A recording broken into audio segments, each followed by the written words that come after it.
अस्सलाम वालेकुम dear viewers and students. आज मैं काफ़ी दिनों के बाद आपके लिए अपनी वीडियो लेके आई हूँ जिसमें आपको पास्ट इंडेफिनिट टेंस के बारे में बताना चाहती हूँ।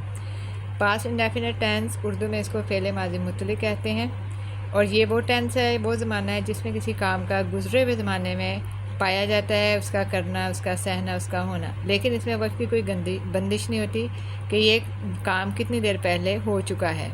यह वक्त की कैद से आज़ाद होता है और इसकी पहचान है कि इन जुमलों के आखिर में उर्दू जुमलों में ता, था, ती, थे, ता, थी मतलब इस तरह के लफ्ज़ आते हैं या जिसमें था, थी के साथ हर वर्ब के पहले ता, ती, थे इस्तेमाल हो। बनाने का तरीका इसको ये है कि सबसे पहले हम सब्जेक्ट इंग्लिश लिखेंगे, उसके बाद हमेशा इसमें सब्जेक्ट कोई भी हो, किसी भी किस्म का सब्जेक्ट हो, इसके लिए सिंपल हमेशा second form of the verb use की जाती है और सबसे एंड में हम ऑब्जेक्ट की इंग्लिश लगाएंगे। मसलन वो खाना खाता था, या इसके दूसरे अल्फाज में हम ऐसे भी लिख सकते हैं उसने खाना खाया। अब ये खाना खाया या खाना खाता था, ये एक ही टेंस के दो पहचान है, इसलिए खाता था या खाना खाया इसका मतलब ये दोनों पास्ट इंडेफिनिट है। सबसे पहले मैं वो लड़के के लिए इस्तेमाल हो रहा है, मैं ही का इस्तेमाल करूँगी। और खाना खाने की इंग्लिश आपको पता है कि ईट होती है, इसकी सेकंड फॉर्म हम यूज़ करेंगे एट। और एंड में जो चीज़ हम खा रहे हैं, जो ऑब्जेक्ट है, वो है हमारा मील। इस तरह हमारा जुमला बन जाएगा ही एट मील।